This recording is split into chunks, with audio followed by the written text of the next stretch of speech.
What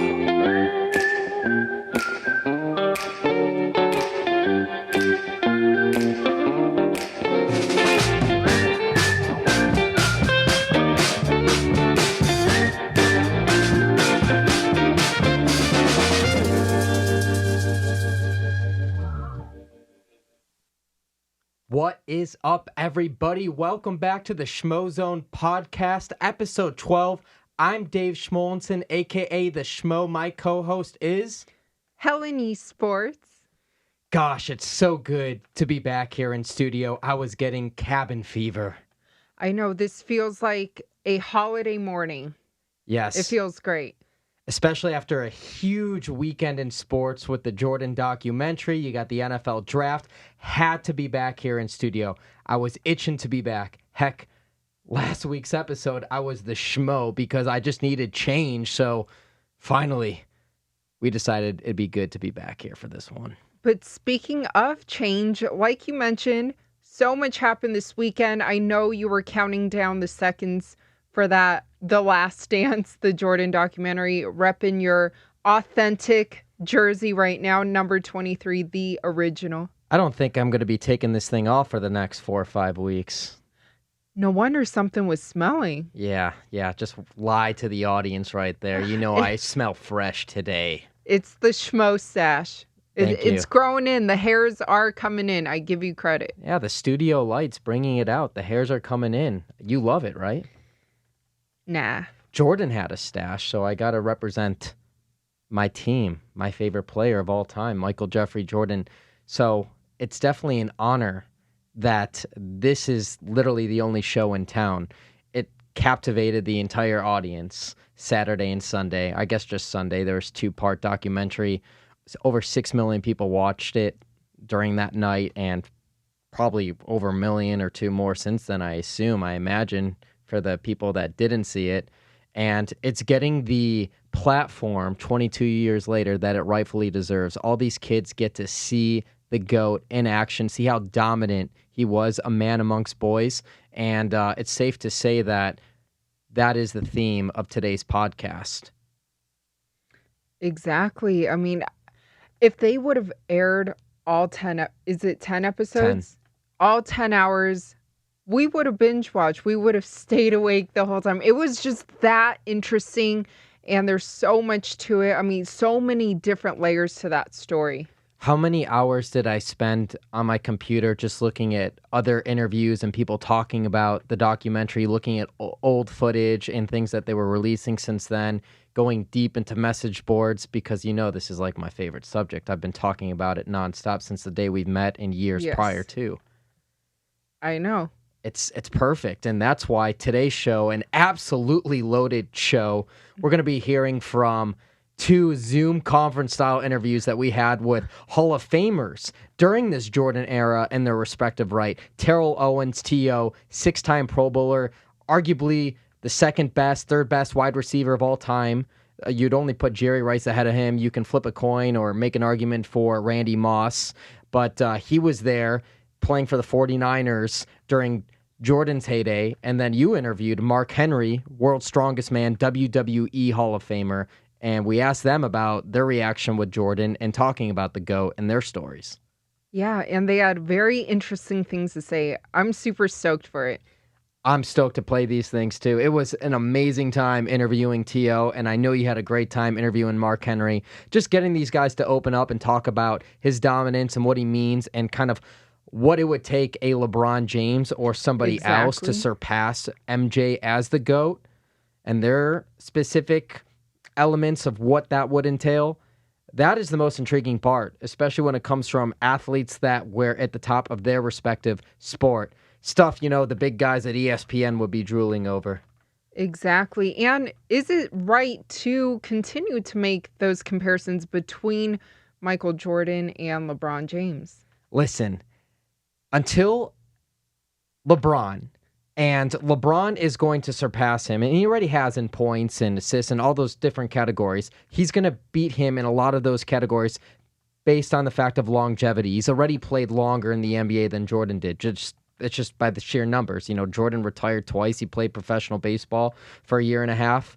And it's just a different game, a different day and age. He's going to beat him in the longevity argument, but it's going to come down to the accolades. How many championships is he going to win? How many MVPs? What's he going to continue to do as he ages? And he's only got maybe 1 or 2 years left in his prime. Who knows what that looks like in this coronavirus day and age we live in? But he's got some work to do to surpass the GOAT. So let me ask you this. With all the anticipation building up towards The Last Dance, and of course having guys like LeBron James basically asked, right, ESPN to air it earlier, because wasn't it initially slated to... It was going to play in June, yes, in between the NBA Finals games. Imagine what that would look like if this was played and LeBron James and the Lakers were in the NBA Finals against, maybe the Milwaukee Bucks and Giannis Antetokounmpo, and every other night they're not playing, you get an episode of this documentary. Imagine the content then, if that was the case. But what did you think of this documentary, the first 2 episodes? Did anything surprise you at all from it? Well, I'm glad you asked. Travis, let's kick it to this photo. For those watching on YouTube, let's show this photo. This is 1997. This is July 11th. This is on my driveway as a kid. This is us dyeing our hair. This is Dennis Rodman. What? Yeah? Don't tell the viewers which one you are. Okay. Well, right there's my childhood best friends. We got Michael Hakimi right there. We got my best buddy, rest in peace, Brandon Getzler. These are my childhood best friends. And diehard Chicago Bulls fans. This is the 90s for us. This is suburbs of Chicago, 90s. This was like the Beatles. This was our everything. So we're wearing Rodman jerseys, right? Right now the Schmo is supporting the GOAT, Michael Jeffrey Jordan. Champion. They do it. I've talked about that in the last podcast. Champion jerseys. They haven't gone to the Dennis Rodman side of the story yet. And I can't wait for them to get into the Worm. And we watched the Worm documentary in ESPN 30 for 30 on Dennis Rodman. They're going to get to him. But the craziness of Dennis Rodman, who was literally had to be the glue when Scottie Pippen was out at the beginning with that injury, with the ankle injury, rehabbing that on that 97-98 season at the beginning, didn't return to January. So what do I think of what we've been seeing so far? I initially anticipated a little bit more behind the scenes and less backstory, but I'm very, very pleased with them providing the backstories of these guys, showing Roy Williams and how passionate he is about Michael Jordan, talking about those North Carolina days, showing where the competitiveness really stemmed from, and when he hit that shot in the national championship game against Georgetown, and where kind of the roots of the competitiveness come from, and then showing Scotty in episode 2, and then kind of showing Jerry Krause, who's become the villain. I was going to say that. Oh, man, Mr. Swackhammer it's like of Space Jam. That's where the character, 24 years later, Swackhammer, I believe he was, the big short alien guy, the bad guy of the Monstars and the Looney Tunes planet, or the Toon Squad. Not the Toon Squad, the opposite, the bad guys. Going back to my Space Jam references. Anyways, that character, the villain character, was made after Jerry Krause. Speaking of villains, though, I feel like after that, everyone was just talking about how much they hated Jerry Krause, and people were saying, step aside, Carol Baskin. And that's so unfair. I mean, I can understand how upset they are at him. Scottie Pippen was so underpaid, like the 122nd paid player in the league. But look, at the time, he signed a contract in 1991. I think you got to put more pressure and fault on Jerry Reinsdorf, the owner, for not renegotiating the contract or willing to entertain a conversation to renegotiate the contract, more so than Jerry Krause. Because look, when it's all said and done, Scottie Pippen, left for the Houston Rockets, then left for the Trailblazers, got paid, made millions in his NBA career. Don't let that fact be ignored. Sure, he was underpaid, but then he got his value later on in his career, and he came back to the Bulls organization 2003, 2004, still been an ambassador for the team. So the bad blood didn't carry on years later, and Jerry Krause was still the GM there the years after the Jordan era. Was his ego wrong and did it get in the way 100%, but still give him the credit for bringing in the pieces, drafting the pieces, trading the pieces for that Bulls team. Did you also tell me that you almost failed your driver's license test or something? You have a great memory. We were talking. I try. Yeah, we were talking about that. So the Berto Center's in Deerfield, And when I was getting my driver's license, when I turned 16, I got it at the Deerfield DMV, which is 10 minutes from me. I grew up in Buffalo Grove, Illinois. And there's a stop sign, and it's literally right near the Bertle Center where the Bulls practice facility is. And I'm there driving, not realizing, oh, we're right by the Bulls training center.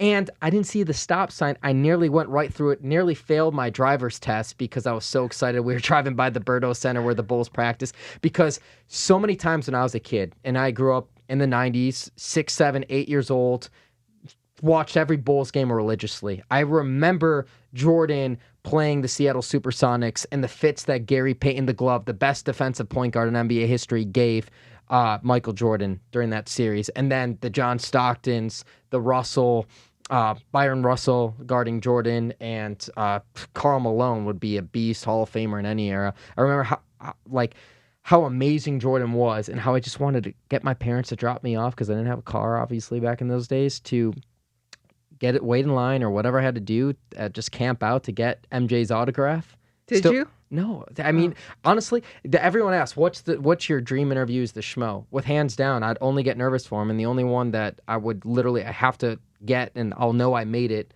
is when I could finally interview His Airness, the GOAT, Michael Jeffrey Jordan. So what did you get in that driver's test? Do you remember? What do you mean get? I passed. Don't they grade you, right? I don't think I remember the grade. I just remember getting my license, and that's all that mattered to me. But that's a great story, right? I didn't fail, but I almost failed because of... That is a true Jordan fan right there. It is. And speaking of true Jordan fans, Terrell Owens, T.O., the Hall of Famer, love interviewing him. I've interviewed him quite a few times as the Schmo. In fact, I credit T.O. Helping the Schmo take off in so many different levels, because he was the second real big interview I had as the Schmo character, and it opened up the floodgates to get other NFL, NBA, Major League Baseball players to come in and do interviews with me when I started this back in 2016. So I give so much credit to Yo, and we've stayed in touch ever since, and he's been doing all this TikTok and stuff like that during quarantine, but once this documentary came out, I knew he couldn't say no to hopping on a podcast and talking about the GOAT. Who could say no to you? Well, a lot of people have over the years, Helen. You know this. You almost said no to me when I had to ask you to be my girlfriend. Hey. Anyway, so back to T.O. But we're here now, right? Yeah, that's all that counts, right? Yeah, so back to T.O. Back to T.O. Shall we play the T.O. interview? I 35 think so. minutes of greatness. The Schmo and the Pro T.O. quarantine-style Zoom conference. Let's play it. This is the Schmo with the Pro, with the man who needs no introduction, the 6-time Pro Bowler, and the first one in NFL history to have his NFL Hall of Fame induction ceremony at his own college campus. Terrell Owens, how we doing? Man, I'm doing good, man. What's going on with you? Doing the best we can in quarantine. Hey, what's your tips while we have you here for the best sit-ups and push-ups on the driveway? Oh, well, I've been doing a little driveway. I did a driveway challenge maybe a couple of weeks ago. Definitely just trying to just be motivational, inspirational, encouraging, for everybody that was obviously at that time experiencing kind of somewhat of an abnormal way of living, having to stay at home, having to wear masks, a lot of uncertainty. So just doing what, everybody that I think of status, and just trying to provide some encouragement to a lot of people across the country, because, this pandemic is really affecting a lot of families, not only just physically, but emotionally as well. So just trying to do whatever I can to try to just, again, put people in good spirits, even from the driveway challenge that I came up with creatively. And then just me, being involved, subjecting myself to TikTok. I've been doing some TikToking as of late. So been posting a little bit of that on my social media. So all the people that are watching, you can follow me on @Terrell Owens on my Instagram, my Twitter, and also my TikTok. All the amazing touchdown celebrations pay off in today's day and age with the TikTok world. It's carried over for you well. Now let's talk little hoops, man, because you're a college basketball player and obviously an NFL Hall of Famer. You were playing during the Jordan days, and speaking of the Jordan days, let's talk about this documentary because it's the only sports that's really on television. What's your thoughts of episodes 1 and 2 of the MJ and the 97-98 Last Dance Bulls documentary so far? Well, I mean, I think there's no question. I think obviously there's, I listened to Shannon Sharp's comments about, why now, why the documentary now. There's some speculation or allegations that he basically confirmed the documentary the day that LeBron had, I guess, won the championship. It was during the championship parade that he basically gave the green light for ESPN to roll the documentary. So other than that, like I said, I think that's a little far-fetched. But even if that is the case, I think for a lot of kids in this new age, this new era and generation of people that didn't watch Michael Jordan play, and they saw kind of on the tail ends of watching Kobe, which I feel like is just a disservice not to insert him in the conversation, especially when you talk about greatest, when you talk about number one and number two. We'll get to LeBron, but obviously everybody has witnessed LeBron's greatness, especially this new age and this new era of kids and audience. They never got a chance to see Michael Jordan play. So this documentary, if episodes 1 and 2 haven't convinced you as of yet why people are now saying that he is the greatest, not just now, but even the people that have been advocates of Michael Jordan, and even the ones that have put LeBron in front of Michael Jordan, if you haven't somewhat flipped the switch or kind of changed your mind in episodes 1 and 2, just sit back and relax, because there's 8 more. And I guarantee you, there are going to be some people that probably sway their decision by the end of episode 10. Just from the standpoint of his mentality, if you just watch and just listen to some of the comments and statements by some of the guys that he played against that were in the league when he was a rookie, just from the bold statement that Larry Bird said, that he said that when he played against him, he said it was God disguised as Michael Jordan, just at the age of 23, synonymous with his jersey number. You had guys like Magic Johnson, Larry Bird, all these players in the league at that time, Danny Ainge, that were already saying that he was one of the greatest basketball players at that time. And this is when he hadn't even sniffed a playoff at this point in time. So a playoff win. So, and on top of that, he hadn't even sniffed a championship, an NBA championship. So that lets you know right there, that was kind of like pretty much a precursor to what we now know, that he is the greatest basketball player to ever grace the basketball court.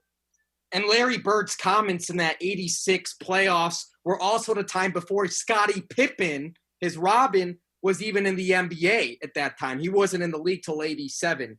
Now let's back up a little bit. Take us down memory lane, because you're one of the greatest wide receivers of all time. And you've played with arguably the greatest wide receiver, and some say the greatest football player of all time, and Jerry Rice. And then some argue that Joe Montana, the greatest quarterback of all time, certainly before Tom Brady. We can get to that. But then the guy, his incumbent, was Steve Young, who you played with. What was it like being an NFL star in the 90s, and what were the NFL guys saying during the Jordan era? What was Jordan's reputation like in that Bulls team like while you were an NFL star?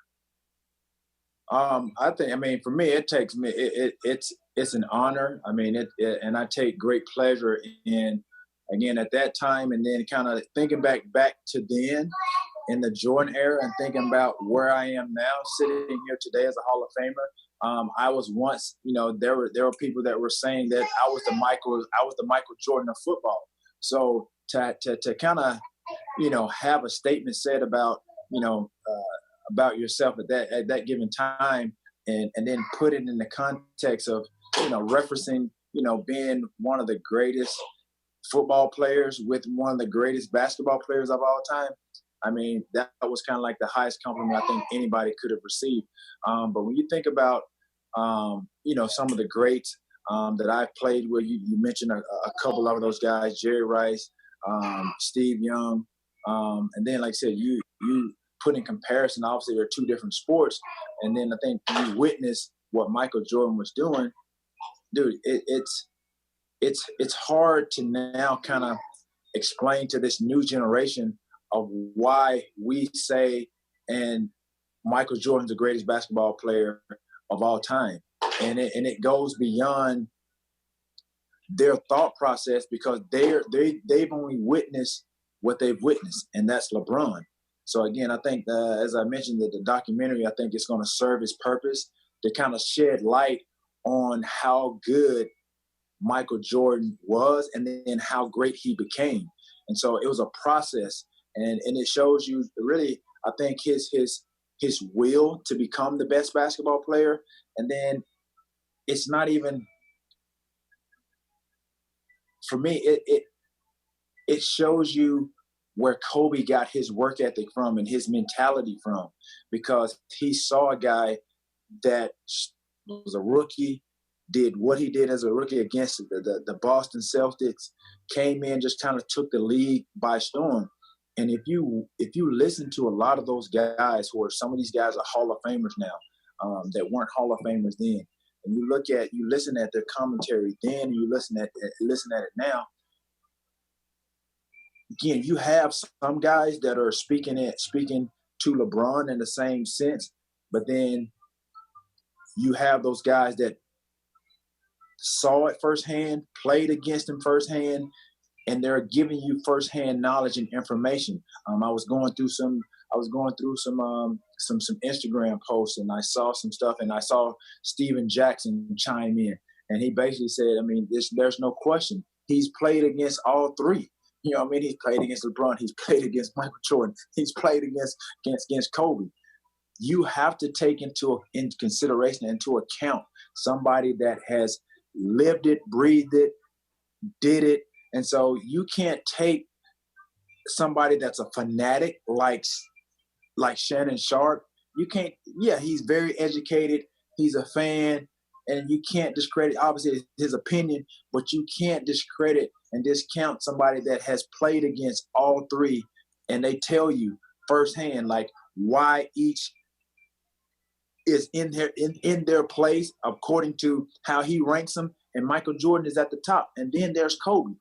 Like I said, it's been so disrespectful for the fact that everybody has looked over Kobe and now making the comparison of LeBron and Michael Jordan. Where is the comparison, I guess, of Kobe and Michael? And I tweeted the other day, there's no disrespect. I have no disrespect, and I have all respect for LeBron James and what he's done and who he is as an athlete. This guy is the best basketball athletic player that we have ever seen that has graced a basketball court. So I don't take any of that away from him. When you talk about greatest basketball player that has every tool in his repertoire and can bring it out at any given time and give you a bucket, that's Michael Jeffrey Jordan. Totally agree with that. And you bring up Shannon Sharp. Both you guys are NFL Hall of Famers, so your accolades, you guys both can speak volumes, and obviously you both have great opinions that weigh their own merits. And your eyes, you kind of said it, Kobe Bryant ahead of LeBron. No one talks about those comparisons. What will it take for LeBron James, in your eyes, to surpass a Kobe Bryant or Michael Jordan as the greatest basketball player of all time? What does he need to do? I mean, I think that's a conversation in itself. I think if there should be any comparison, it should be Kobe and LeBron. And then too, you're still gonna have, you're still gonna have a lot of debate. You're still gonna have a lot of opinions based on that. But when you think about the championships, the six finals, the 6 wins, no blemishes, that's what separates the two. In addition to the mentality, everybody will see the mentality of Michael Jordan. They've already kind of got a taste of it in episode 1 and 2. And he hasn't even really said too much. All you got to do is roll the tape. Do you hear me? He doesn't even have to say much. Just roll the tape. For everybody that has doubted and has had some questions, this documentary is about to put a lot of people's thoughts and opinions to bed as it relates to the debate of who's better, LeBron or Michael Jordan. When you have guys like Jay Williams, Jalen Rose, these guys that have lived it, have, like I said, they've been there. They played against it. And again, they have the utmost respect for LeBron James. But there's no way that he's better than Michael Jordan. I mean, just from the standpoint of his finals records and championships alone, he's 3-6. This guy's lost six finals, and Michael Jordan has won 6. And he's gone to 6 and won all 6. So that's what separates it for me. Never needed a game 7. He's also got a defensive MVP, and he's 6'6", 215. He's not 260, 6'8", LeBron size. He brought it every single night. There was no games where he took the night off. The only time he had the minutes restrictions when he had the injury in the 80s, and the franchise forced him to do it. But other than that, every single time you came there to see him play, he showed up and played his heart out, and he came there to win. There's no tanking. There's no nothing. Michael Jeffrey Jordan brought it every single night. He was a man amongst boys, and he was dominating his competition. He stopped multiple Hall of Famers from getting rings, the John Stocktons, the Karl Malones, the Gary Paytons. Well, I guess Gary Payton ended up getting one later on, or tried to at least. So he did it with Miami later on, with Shaquille O'Neal in his career. But Michael Jeffrey Jordan, you said it, he dominated, and the kids finally get to see it. Yeah, man. It's tough to, to kind of, go back and forth, especially when you have a lot of LeBron supporters. You have a lot of Jordan haters.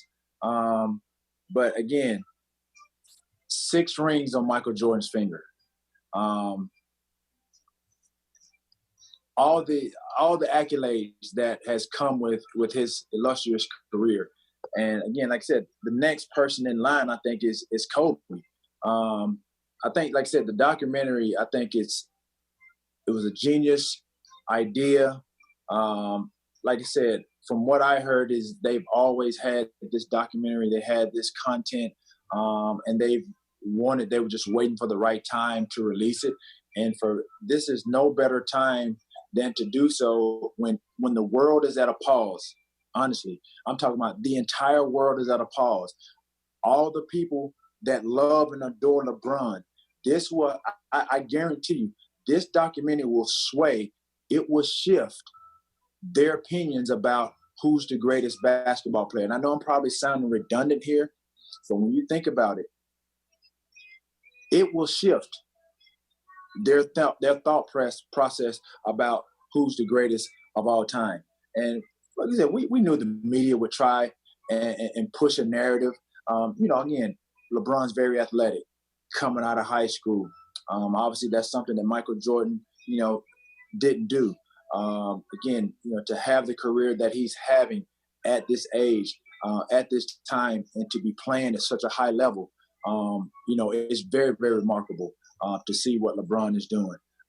That just shows you really his desire, his dedication, and his pursuit of greatness. And again, like I said, I'm sure he can tell you himself, Michael Jordan, I'm sure, was at the forefront of really him becoming who he became.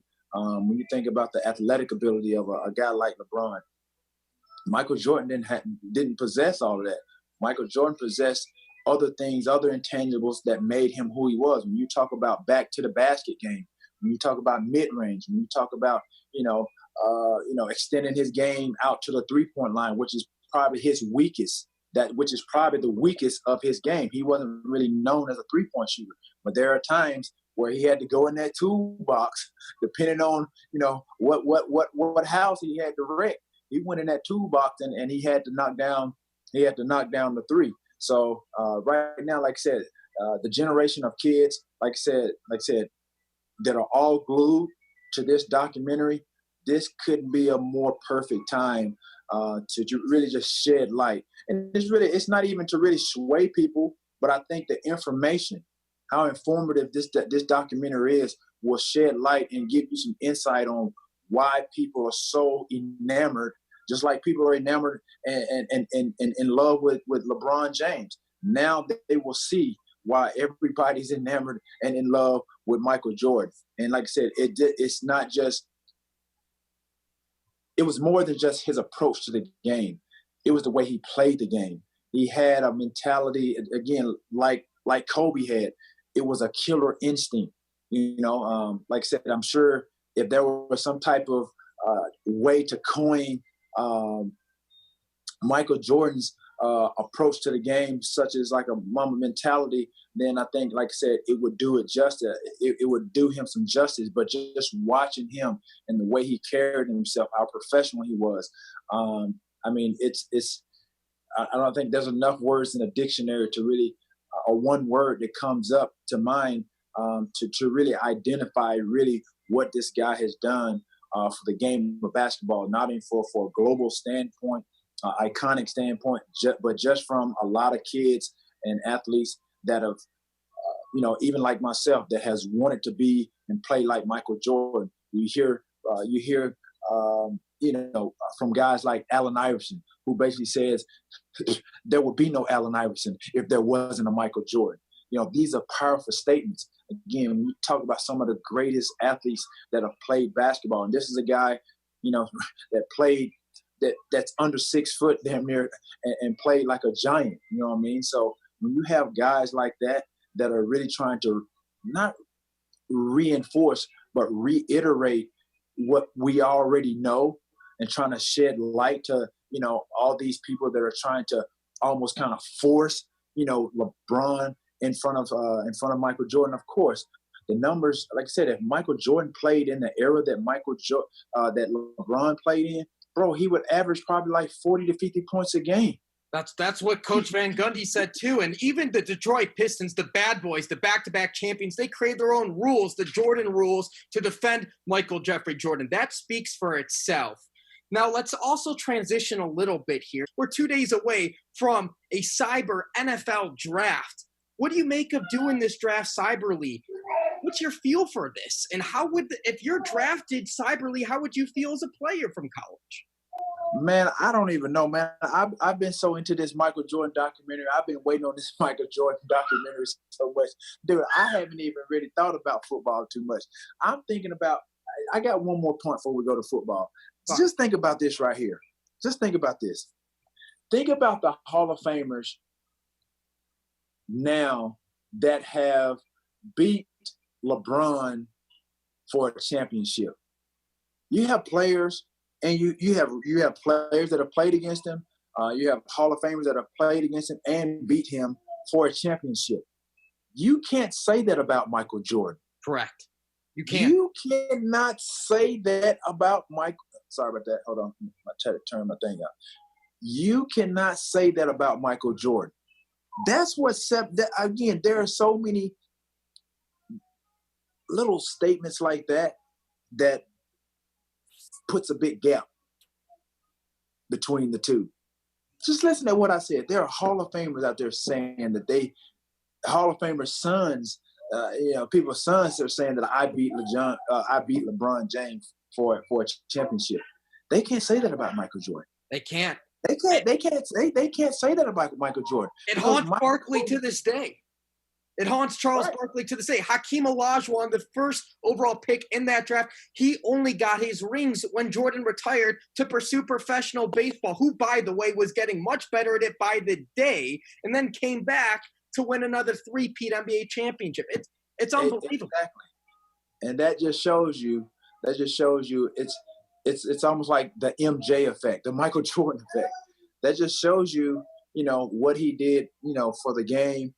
And just, not only just a regional level, but just an international, just a global level. You think about how people, revere Kobe Bryant, from a international standpoint. I mean, and LeBron is doing that. That's where these guys have some commonalities. When you think about their greatness and what they've provided to the game of basketball, but that's what Michael Jordan did. He became a brand, not just here stateside, but internationally. Does that get it all out, or can we talk just a couple minutes on football? Yeah, we can talk some football, man. I don't know, man. I think, when you look at this, it's unfortunate because it's not just, like I said, this coronavirus pandemic. It's not only just affecting just the sports, major sports, but it's affecting, high school kids as well. You think about kids that are not going to be able to graduate, college kids as well. You think about going back to high school, just think about the high school kids that, are not going to be able to walk across that stage for graduation. Just think about the kids that are not going to be able to go to their prom. Prom is a big deal, especially your senior year. I mean, some kids may not have gone to a prom at all and waited to their senior year. And now that's not going to be possible. So now, again, you fast forward or you segue into unilaterally, you think about, obviously football and the draft, and the WNBA draft was just on Friday. And I'm sure that was kind of like, it's going to give you an inside look or blueprint of what the draft is going to look like for the NFL. So it's not going to be any different, and obviously they're mandating,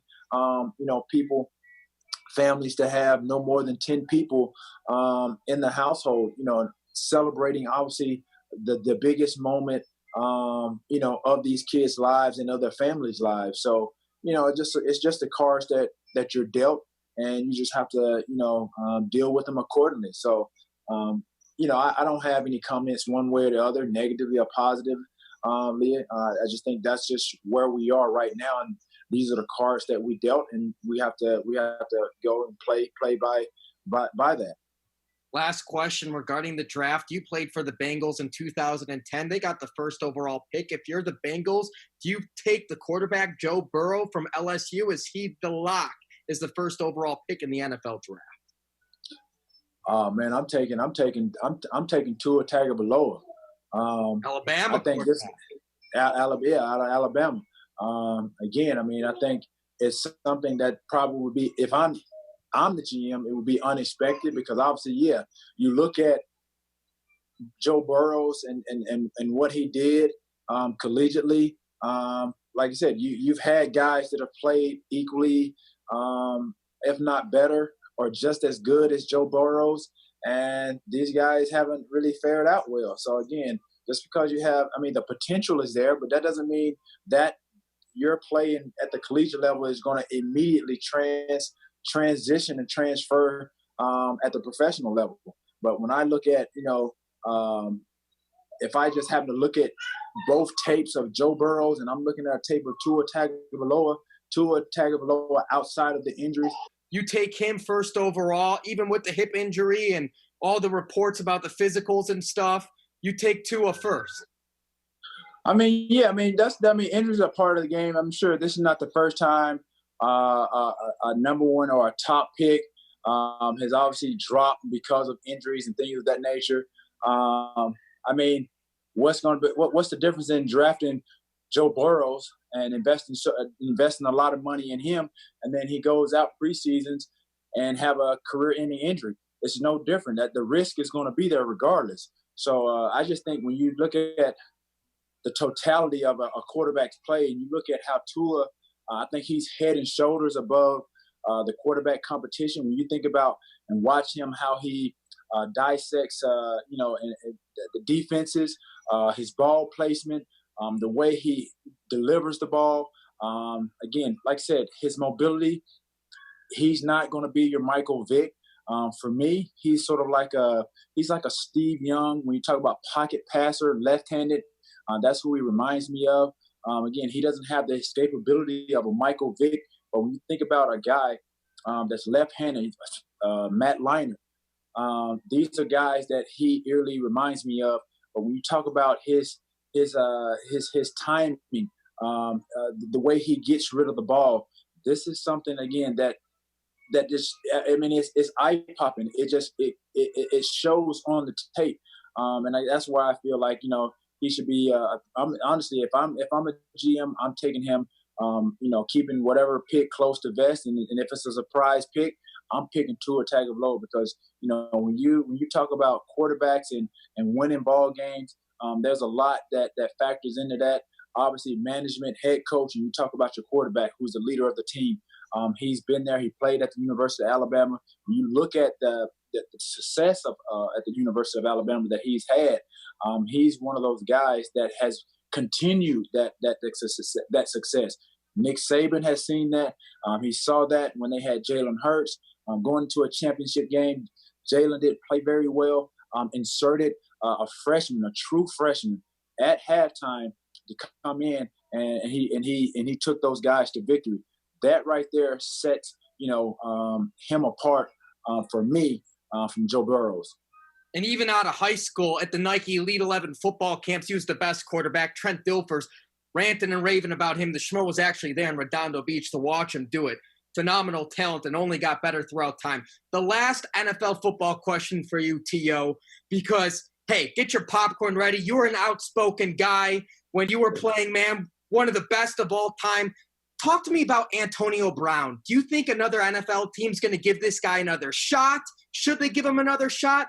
What's your thoughts on Antonio Brown and kind of where he's at in his NFL career? Well, I think first and foremost, I think if anybody's going to give him a shot, they will probably have to assess him where he is mentally, considering all the things that has transpired since the start of last year, going into training camp and then into the season, and then ultimately him getting suspended for the rest of the season, and then some of those things, encounters that transpired, throughout the rest of the season and into the off season. So I think right now that's first and foremost for a lot of teams to consider before they bring him in.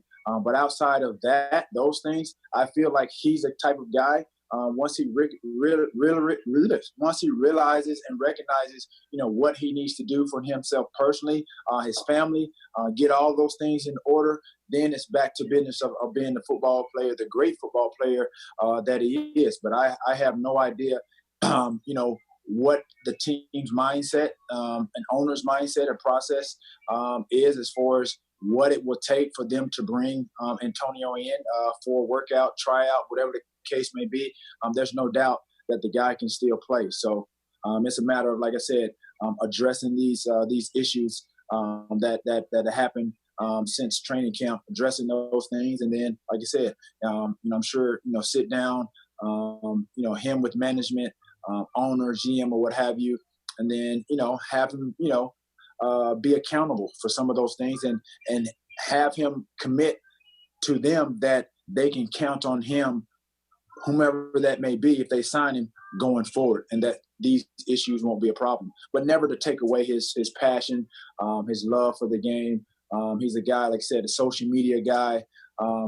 Use that social media for the good, the benefit of some of the great things that he's about, and that's kids. Especially, I'm here in Florida. Obviously, he wants to do a lot of things for the community, being a good role model for these kids, because a lot of kids look up to Antonio Brown. I'm a big fan of his, and like I said, I know you have a guy like Antonio Brown that was a 6th-round draft pick. That played and came into the league with a chip on the shoulder, and then all of a sudden you recognize, oh my gosh, I can play among the league's greatest and the best, and then you make a name for yourself. Sometimes you can get lost in your way, but this guy knows that there's a lot of kids in these inner city communities that are looking up to him, and he has to realize that he's a role model and put himself in the best light to be that for these kids, because a lot of people are expecting him to continue to do great things. And I'm sure once he gets his life in order and all these things that have happened out of the system and commit to a team, we're going to see Antonio Brown back in an NFL uniform. So I'm definitely rooting for him. You have a great relationship with Julio Jones. You train with him in the offseason. Who would you say is your favorite wide receiver to watch that's not Julio Jones? Who's emerging as one of the best talents at the position in today's day and age? Yeah, I like the guys with consistency. I'm not all about the guys that are, flashes in the pan.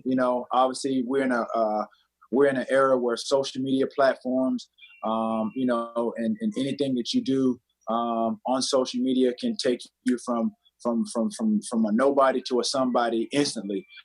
So it's all about consistency with me. When you think about some of the guys that are emerging, you look at it, the Odell Beckham Juniors. You look at guys like DeAndre Hopkins. You look at guys like Devontae Adams.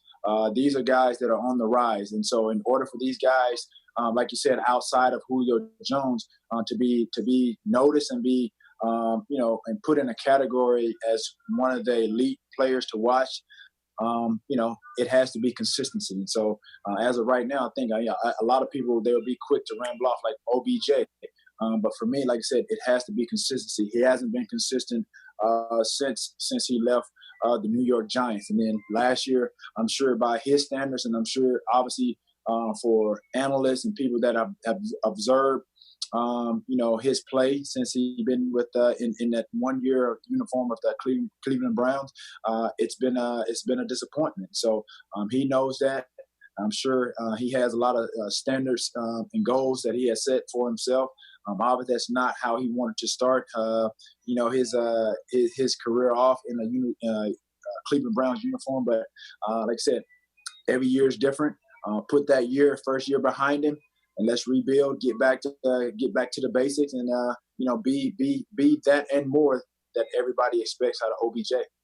The Schmo is shocked you didn't say Michael Thomas. The guy doesn't drop a pass. He's been the model of consistency the past. Well, I totally forgot Michael Thomas. Yeah, no doubt.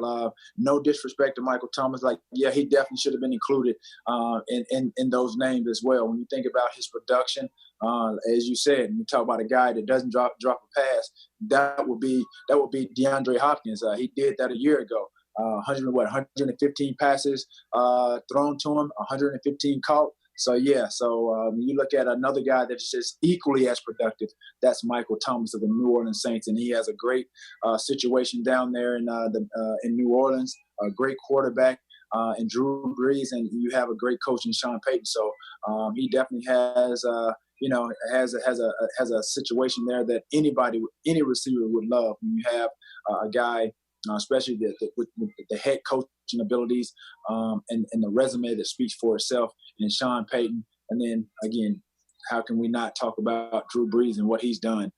This guy is still doing it. I think he can probably play another 2-3, productive years. It depends on how long he wants to play. But if I'm Michael Thomas, I want that guy to play as long as I can. But yeah, definitely got to include Michael Thomas in what he does. Again, he's been their number one guy. And then you're going to see DeAndre Hopkins now with Kyler Murray in Arizona. Can't wait for that. T.O., we appreciate your time. Final message for the people. I know it's quarantine. You're an optimistic guy. Stoked to watch the rest of this Jordan documentary series. Yeah. Hearing from the legend himself, Terrell Owens.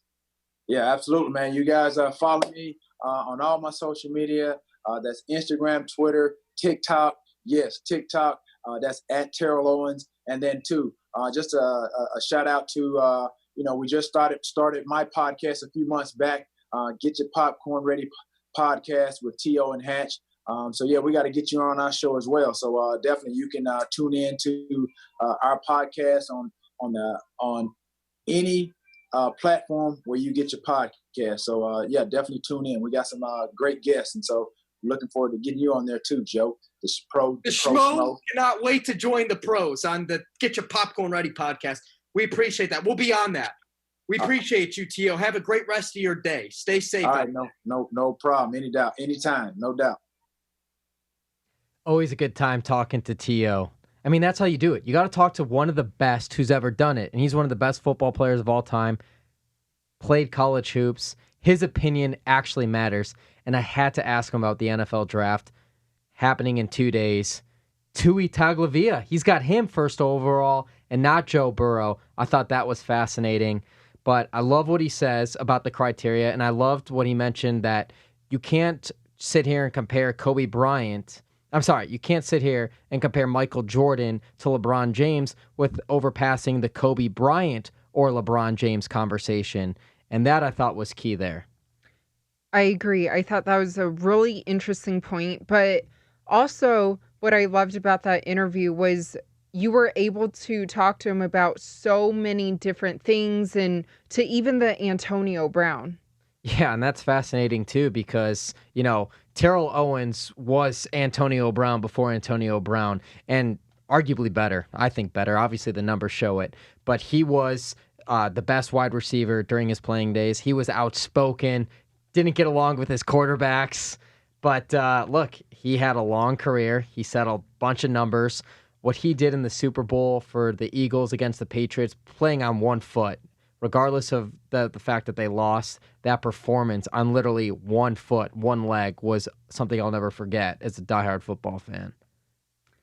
Yeah, but like I said, I mean, that was an incredible interview. Great job, Schmo. The Schmo's interview. Thank you. And I appreciate that.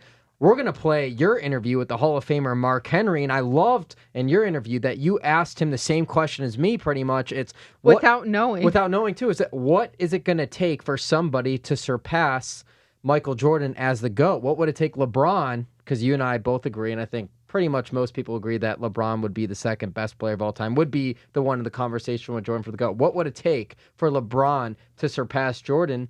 And what I love about the interview that you have that we're going to play with Mark Henry is you're trying to get him to talk about a Jordan story, and then he brings up Reggie Jackson, the Hall of Fame baseball player, and that story was amazing. That was a great story, and that everyone's going to hear, the Reggie Jackson story. I couldn't believe it. It was great. And then, listen, I mean, everyone has their opinions when it's all said and done, but what I love that you and I did is we went to the cream of the crop, guys that were amazing in their respective sports, that, definitely were there to see Jordan's influence because they were there during their heyday and get their opinion because they lived it and they're living in this era that we're living in now too. The digital era. And I mean, something I know that you're excited about, particularly in 2020, the newer generation, right? Being able to learn more about Michael Jordan. Yeah, I think that's the most fascinating part about this entire quarantine situation is this younger generation literally has no distraction. So they can sit here and see this. They could see why so many people like me and older and some younger, not much younger, I'm pretty much at the cutoff there, just grew up with this guy, Michael Jordan, and just him being your sports hero because every single time he played basketball, every single time he was on the court, you didn't think the Bulls were going to lose. There was this dominating factor. That's how I felt every single time, and I've never been able to garner that feeling when you watch somebody else perform. I think you see a little bit of streaks and spurts of greatness, like Conor McGregor in MMA, the first double champion and simultaneous champion, the champ in UFC history, like during McGregor's run up until he left to fight Floyd Mayweather in boxing, like he had that invincibility, that you can't touch me type feel to him, but it wasn't sustained nearly as long as Jordan, and we haven't seen that in basketball since Jordan. And where do you see it in other sports? What was also interesting now that you brought that up was in the documentary how they highlighted the fact that before Jordan, no one was really going to the Bulls games. They had like more people there that like an indoor soccer team or something like that. Yeah. Nobody cared. They were not even second or third fiddle. I mean, the Bears always been king, football city. The Cubs, even the White Sox, you argue too, the north side and the south side. But the Bulls basketball was an afterthought. Baseball and football and hockey, can't forget the Blackhawks too. They took precedent over going to a Bulls game, and Jordan changed that. And it's just amazing that the city, who has been starving for a champion in basketball since Jordan, they were starving for so long until the Cubs broke that drought, the 100-year drought a few years ago in baseball. But you can really tell how much of a city Chicago is in terms of sports importance. Like, they really get behind their sports teams. And those fans, us, I'm still a Chicago guy. I lived there for 18 years, first 18 years of my life. Diehard fans, passionate fans, blue collar, will get behind a winner. Speaking of winners, last note on just kind of what I observed and took away from the documentary. I have to say, though, love and respect Michael Jordan's mentality, his mindset to excel and his mindset for greatness, even when he was injured, right? And trying to play those extra minutes and kind of that put me in coach mentality. It was the Mamba mentality before the Mamba mentality. Like, everyone wants to talk about the Mamba mentality, and rightfully so. Kobe Bryant's the next closest thing to Michael Jordan, and nobody studied Michael Jordan more than Kobe Bryant. You could see where the mindset came from. That Mamba mentality originated from the GOAT, Michael Jeffrey Jordan. So with that being said, let's play the world's strongest man, Mark Henry, Helen's interview with the man himself, Mark Henry, the Hall of Famer. Yesterday, the Michael Jordan documentary, The Last Dance, was released. And I believe that you mentioned on your SiriusXM Busted Open radio show that in 1996, you had a run-in with Michael Jordan, right? Like a confrontation or something. Was that the only time that you've ever spoken to him? I think that's the only time that I really ever spoke to him. I watched him play like 6-7 times. I went to games. One of my teammates was actually the strength coach for the Bulls, like 96 after the Olympic Games, Jeff Macy. And I sat, 3 rows back at least 4 times and watched him play. His talent is undeniable. Like, everybody knows that Michael Jordan is Michael Jordan. He's not famous for a reason, but I had the same kind of run-in. Well, it was actually worse with Reggie Jackson. Reggie Jackson, just denied that he was Reggie Jackson. What? And I'm like, listen, man, you're Mr. October. I had a poster of you on my wall when I was a little kid. Like, you're Reggie Jackson. I'm not trying to blow your spot up or nothing. I'm just saying, I know who you are. Yeah. I mean, it's cool. I'm not going to draw a crowd to you. And he was like, oh, I'm not who you think I am. And turned his back on me, like I wasn't standing there. And I was like, you know what, man, let me walk off before I beat this dude up and make national and world news like Mark Henry's a bully. He beat up a old man, Some people just they don't have that thing like Irvin Johnson or, even Tiger Woods. I walked and watched Tiger Woods for no apparent reason, just stop and start talking to like 2 kids. He just started just on his own, just, what's up, guys? Y'all, you here with your dads, your moms? Like, just start talking to them random. And I'm like, that's the way it should be. And that's the way I've always been. I never turn nobody away. If I'm walking up to a wrestling match and I'm mean Mark Henry, then, somebody gonna get their ass kicked. That's my character, and that's the way I carry myself. But when I left the arena, I ceased to be the character and I was the man. And that's always, anybody that knows me or has remotely ran into me once or twice, they'll tell you who I am. Yeah, and they all love you. All the fans love you.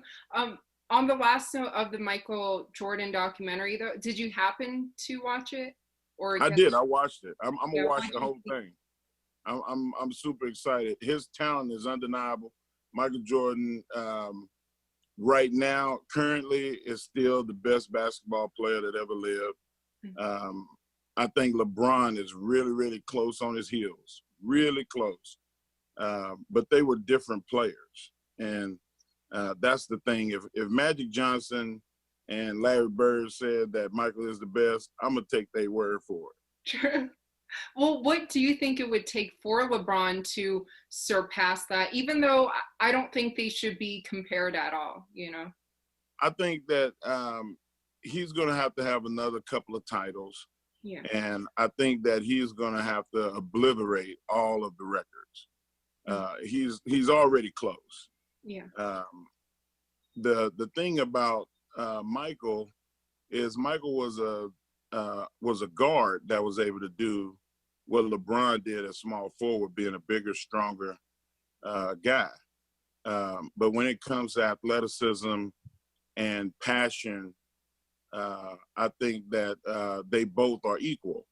Mm-hmm. But when it comes to skill, I think that LeBron is a better overall player because of the rebounding, being a bigger guy, the assists, and his IQ, I think, is equal to anybody that's ever played. So it's hard for me to not be a LeBron fan because this era of watching him take the weight of a team on his shoulders and just win. There were times where Michael Jordan, when he was young, he tried to bear the weight of the team by himself, and he couldn't do it. Yeah. He had to get other special pieces around him to be great and to win. And he said that he couldn't do it without Scottie Pippen.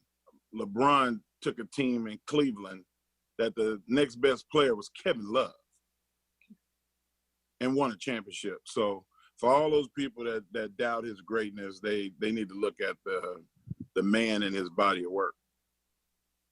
So I totally agree with him when he says that LeBron, in order to be the GOAT, needs to obliterate the records, win more championships. I totally agree with him there. But towards the end of what he was saying about the supporting cast, about Kevin Love being the second best player, hello, what about Kyrie Irving? Are we just going to disrespect him like that? His performance in the finals, that shot? I mean, come on, that game-winning shot without Kyrie Irving, you're not talking about a championship. And let's talk about handpicking supporting cast members. We're talking about the third greatest shooting guard of all time, right behind Kobe and MJ and Dwayne Wade, his teammate, Chris Bosh, the other Hall of Famer, Kevin Love and Kyrie Irving, Hall of Famers, Ray Allen, Hall of Famers. Like LeBron didn't have help. That's all I have to say about that, Mark Henry. But other than that, great stuff. Mic drop. No, but it's just one of those things where, and that, by the way, let me say this. That was a much longer interview. Go to Helen Yee's YouTube channel to watch the full interview because this is a MJ-themed podcast. But I know you asked him about Ronda Rousey, which and all that kind of stuff as well. Yeah, Ronda Rousey, Colby Covington, Daniel Cormier, and who he thinks would do the best in the WWE out of a lot of those MMA fighters who have expressed their interest. But like you said, I mean, and you're wearing the authentic jersey. That's how important Michael Jordan is, right? That we dedicated basically this entire episode to the GOAT. Episode 12 dedicated to the GOAT, Michael Jeffrey Jordan. I mean, this kind of makes me feel like I don't have to bring it up for the remainder of time, at least for a good amount of time, right? I mean, until once this documentary ends, we could kind of stop talking about Michael Jordan for a little bit, but this helps me just get it all out of the case and to get to know me and my sports fandom at its core. A lot of it starts with Michael Jordan and my passion for the 90s Bulls. And is NBA, was that the first kind of trend? That was basketball is a sport, played my whole life. It's what I grew up watching, grew up idolizing it. Basketball. Played basketball, yeah, but obviously not at the level of where guard? These guys are. Point guard, shooting guard. I was a forward until I stopped growing, but when I kind of cut off in my height, I had to become a better ball handler and work on my shot too because I couldn't be forward anymore. I had to be a guard. But imagine that, the Schmo in the NBA. That would be great. That'd be a fantastic time. Oh, the Schmo talking NBA or the Schmo playing in the NBA? Playing. John Stockton, maybe. Jeff Hornacek. I know, I'm kidding. John Paxson. Steve Kerr. I'm just naming all the white guys. That's not fair. So, what overall are your opinions of Michael Jordan? We'll wrap episode 12 on Helen's opinions of the GOAT. After watching this, because when we first met, she was a LeBron James fan. Well, you're still a LeBron James fan, but you were just convinced he was the GOAT without even watching Jordan. Yeah, well, here's the thing. Two things. First one about the jerseys and real jerseys being champion jerseys, I guess. Champion. I will say a little behind the scenes fact, right? Was it 18th or 19th? One of those birthdays a very long time ago. My one of my siblings gave me a LeBron jersey because, you know, LeBron was my favorite player, and it was an Adidas jersey, but I freaking cried when I opened it. That was the only time I ever cried opening a gift. But then now I know, oh, it's the Champion ones that are the real ones? Champion had the licensing in the 90s, and then during that time, Adidas had the licensing for a while. So my jersey it's legit. I still have it. Because I think, you're going to test me here, but I think it went Champion, then I think it went Reebok, then I think it went Adidas, then Nike. And Nike was always involved. They did the warm-ups. I think in the 90s, the Bulls were wearing Nike warm-ups, but their jerseys were Champion. But I think those were the brands, the companies that made the jerseys in the order of the NBA, because now they're all Nike jerseys right now. Yeah. But before the Nike deal, I know was Adidas. So that wasn't authentic. And when he was playing on the Miami Heat as well. Yeah. So I think that's the crossover time. Yeah, but that was point number 1, which I learned something new about that. And point number 2, after watching the documentary or the first 2 parts, kind of like what I told Mark Henry in the interview, I don't think that Jordan and LeBron should be compared as often as they do, but I definitely respect Michael Jordan and do see him as the greatest of all time. At the end of the day, we just need to respect greatness. Different positions. I don't know if we'll ever see another LeBron James again. And the pressure that LeBron had coming into the league, having the comparisons of Jordan, being on the cover of like Sports Illustrated and all the big sporting magazines and ESPN, primetime games, in high school as a 16-year-old, living up to those expectations. I remember watching his first game ever in the pros in 2003 against the Sacramento Kings and just coming out there dunking and playing. Just with his energy and with his skills, respect greatness at the end of the day. Yes, respect greatness, hard work, and anything you want to add? Greatness, hard work, and integrity of the sport. Doing things the right way. Play to win the game, as Coach Herm Edwards said.